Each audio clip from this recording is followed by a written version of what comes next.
مفتی صاحب اگلا سوال جو ہے وہ یہ کہ آج کے سوشل میڈیا کے دور میں جو مسلمانوں کی تاریخ کے جو بڑے بڑے مجتہد اور علماء گزرے ہیں، ان پر سے نئی نسل کو اعتبار اٹھانے کی باقاعدہ ترغیب دی جاتی ہے.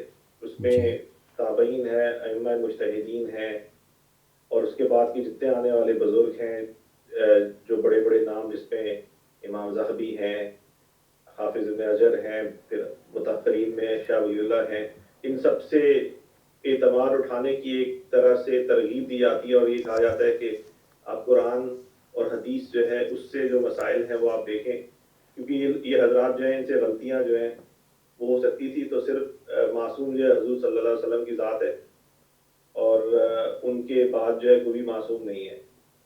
تو اس کے بارے میں کچھ مفتی صاحب فرما دیں کہ اس پر جو ہے نئی نسل کو کس طرح سے اپنے جو بزرگ ہیں، جن کو ایک صاحب جو ہیں تو ان کو بابے کہتے ہیں، تو ان کی عزت کیسے کرنی چاہیے، اور ان کا جو کام ہے پچھلے 14 سال میں انہوں نے کیا ہے، مختلف تصانیف لکھی ہیں، تو اس بارے میں کچھ فرما دیں کہ ان کو کس طرح کی روش اختیار کرنی چاہیے. خالد صاحب، یہ بات کئی مرتبہ ہم عرض کر چکے کہ یہ سب گمراہی ہے، یہ سب وہابیت کا مزاج ہے، یہ سب اپنے نفس کا ادعا اور اپنی شخصیت کو منوانا ہے. سیدنا علی رضی اللہ عنہ جا رہے تھے، ایک لڑکا درس قرآن دے رہا تھا، تو وہ رکے، کچھ دیر سنا اور پھر چل پڑے. تو کسی نے کہا حضرت یہ کیا کہہ رہا تھا؟ تو فرمایا یہ کہہ رہا تھا مجھے پہچانو میں کتنا بڑا آدمی. فرمایا جسے قرآن کی ناسخ اور منسوخ کا علم نہیں آتا، اس کا کوئی حق نہیں بنتا کہ وہ قرآن کریم کی تفسیر بیان کرے. یہ سب گمراہیاں ہیں. رمضان المبارک میں فلم ایکٹریسز ہیں، فلم ایکٹر ہیں، وہ قرآن کی تفسیر بیان کرتے ہیں. بھلا بتاؤ ان سے کوئی پوچھے کہ تمہیں کیا مصیبت پڑ گئی ہے آخر؟ آرمی سے ریٹائرڈ ہیں، سول سروسز سے ریٹائرڈ ہیں، اور لکھ رہے ہیں آپ قرآن کریم کا ترجمہ اور تشریح. اس سے کوئی پوچھے بنیادی جس زبان میں یہ چیزیں نازل ہوئی ہیں آپ اس کو پڑھ سکتے ہیں، اس کو بھی نہیں جانتا. یہ سب وہ وہابیت اب سامنے آئی ہے نا، اس زمانے میں بھی آ گئی تھی. ہم بڑے پتے کی ایک بات آپ سے عرض کریں کہ انجام پہ نظر نہیں جاتی. بھئی جب تم ایک لفظ طلاق کہہ رہے ہو تو اس کا انجام یہ ہے کہ بیوی تمہاری گھر چلی جائے گی. جب تم کہہ رہے ہو کہ قبول ہے تو اس کے انجام میں تم ایک خاتون کے لیے اور وہ تمہارے لیے جائز ہو جائیں گی. جب تم کہتے ہو کہ اللہ کی قسم تو اس کا کوئی نتیجہ نکلے گا نا، اس کی امپلیمنٹیشن ہوگی نا. اس لیے اتنے بے فکرے ہیں کہ اپنے اعمال اور اپنے اقوال کے انجام سے بے خوف ہو کے یہ کرتوت کرتے ہیں. جس شخص کے متعلق لوگ کہتے ہیں ان کے متعلق تو یہ قصہ غالباً صحیح نہیں ہے، ہمیں نہیں ملا، لیکن کہتے ہیں کہ اسی لیے ہم ان کا نام بھی نہیں لے رہے. کہتے ہیں کہ انہوں نے ایک کتاب لکھی اور کتاب میں صحابہ کرام رضی اللہ عنہم پہ تبرہ کیا.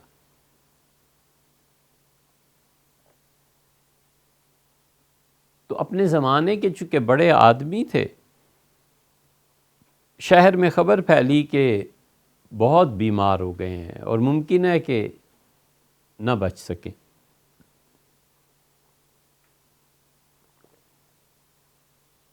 تو کچھ علماء سنی تھے، گئے اور کہا جناب والا آپ کی عیادت کے لیے حاضر ہوئے.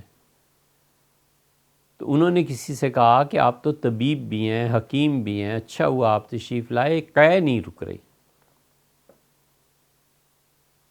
بہت پریشان. تو ابھی یہ بات ہو ہی رہی تھی کہ انہیں پھر قے شروع ہو گئی، اور قے میں گندگی اور سب کچھ. تو وہ سخت تکلیف میں اس کی طرف اشارہ کر کے کہنے لگے کہ یہ سب کیا ہے، آپ تو حکمت جانتے ہیں، مجھے سمجھائیں یہ کیا ہو رہا ہے۔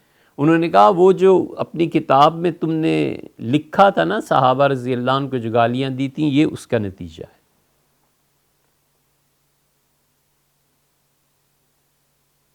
اسی لیے تو اللہ کہتا ہے فَلْتَنظُرْ نَفْسٌ مَّا قَدَّمَتْ لِغَدٍ، ہر آدمی کو تم میں سے سوچنا چاہیے کہ جو آج کر رہا ہے اس کا انجام کل کیا نکلے گا۔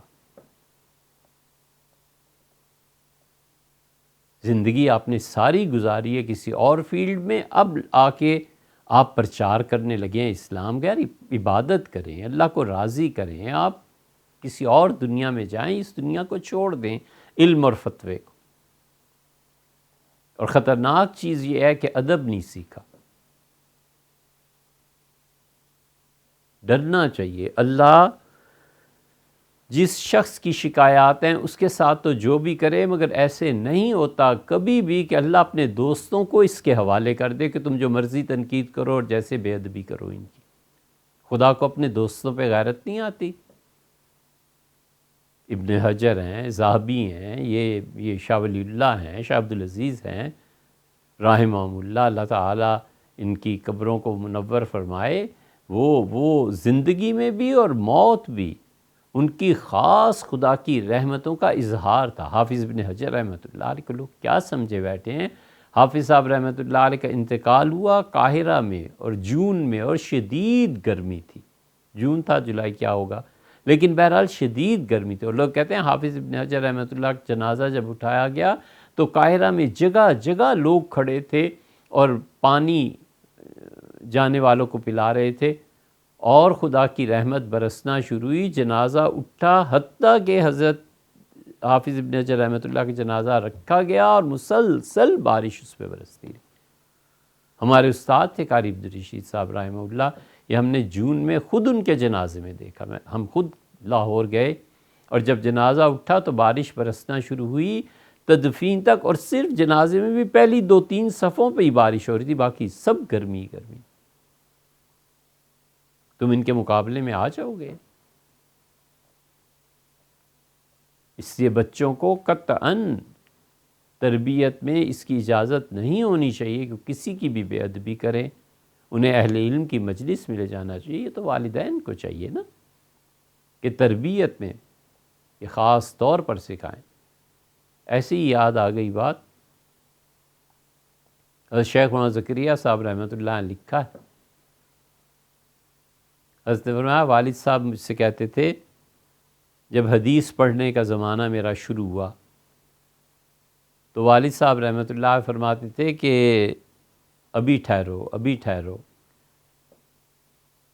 تو جب حدیث پڑھنے کی انہوں نے اجازت دی تو میں بہت دعا میں رویا، اور میں نے کہا اللہ حدیث پڑھنے کی جو عمر تھی وہ گزر گئی بہت سی، اور میں بہت دیر سے حدیث شروع کر رہا ہوں، لیکن اللہ اس پڑھانے میں اب آپ برکت دیں۔ وہ ایسی برکت خدا نے دی کہ دنیا میں شیخ الحدیث محمد زکریا سے بھی بڑھ گیا رحمہ اللہ۔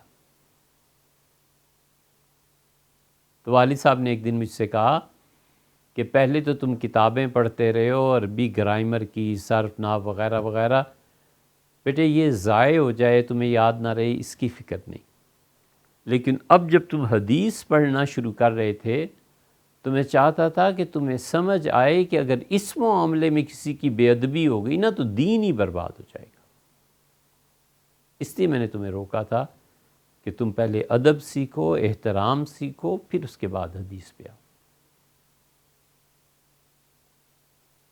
قطعاً بے ادبی یہ نہیں کرنی چاہیے۔ اور رہ گئی یہ کہ متقدمین ذہبی ہیں، فلاں ہیں رحمہ اللہ، ان جیسا علم کہاں ہو سکتا ہے یار؟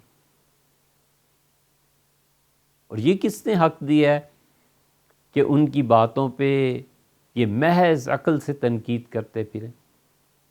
محض اگر عقل ہی کافی ہے، جس شخص کی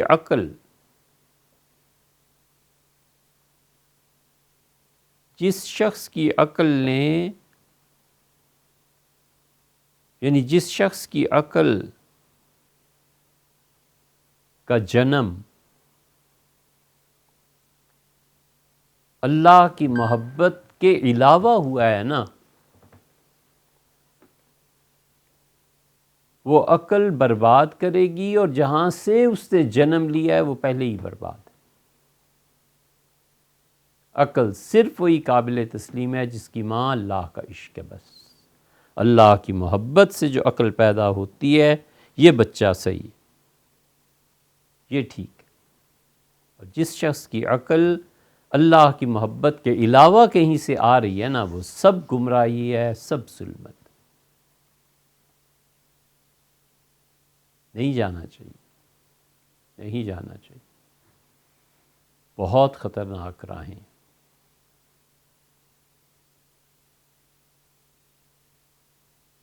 ہندوستان میں اس وقت بہت بڑا نام جو اپنے زمانے کے ممتاز فقیہ، ہمارے مخدوم، حیدرآباد میں ہم انہوں نے دعوت دی تھی، ہم ان کی خدمت میں حاضر بھی ہوئے تھے، سیف اللہ رحمانی مولانا، اللہ تعالی ہمیشہ ان کا سایہ قائم رکھے۔